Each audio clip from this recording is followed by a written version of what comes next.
In today's video, I'm going to teach you how to create a Gantt chart in Microsoft Project. A Gantt chart is the visual timeline of your project. It lays out your tasks as horizontal bars across a calendar so you can see when work starts and finishes, how long it should take, and how tasks connect to each other.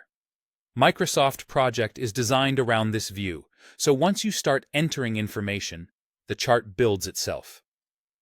First, open your project file in the Microsoft Project desktop app. Head to the View tab on the ribbon and choose Gantt Chart.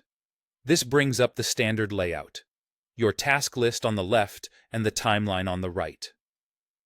If the chart area looks too narrow, grab the vertical split bar between the table and the chart and drag it left to give yourself more room to see those bars. Next, enter your task data. In the Task Name column, type each activity you plan to track. In the Duration column, add how long each task should take, typing something like 3D for 3 days. You can optionally type a start or finish date if you already know it. As soon as you enter these details, Project draws the matching bars on the right.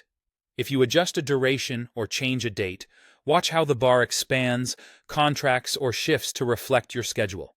This immediate feedback helps you see the impact of your choices as you build out the plan. To show relationships between tasks, use the Predecessors column. Select which earlier task must finish before the current one can start.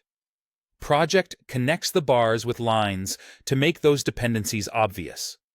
This is especially helpful for understanding the ripple effect of delays, and for confirming your work follows a logical sequence.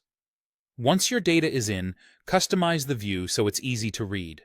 Zoom the timescale to days, weeks, or months depending on how granular you need to be. Right-click a bar to change its color, or add a label, making key activities stand out. You can also display a current dateline to quickly gauge where today sits against your timeline. If you'd like guided formatting, you can enable the Gantt Chart Wizard. Go to File, Options, Customize Ribbon, create a new group under a tab like View, then choose Commands, not in the ribbon, and add Gantt Chart Wizard. Run it to step through visual settings and apply a polished look. When everything looks good, save your project. If you need to share it, export or print the chart to create a PDF or a hard copy of the timeline.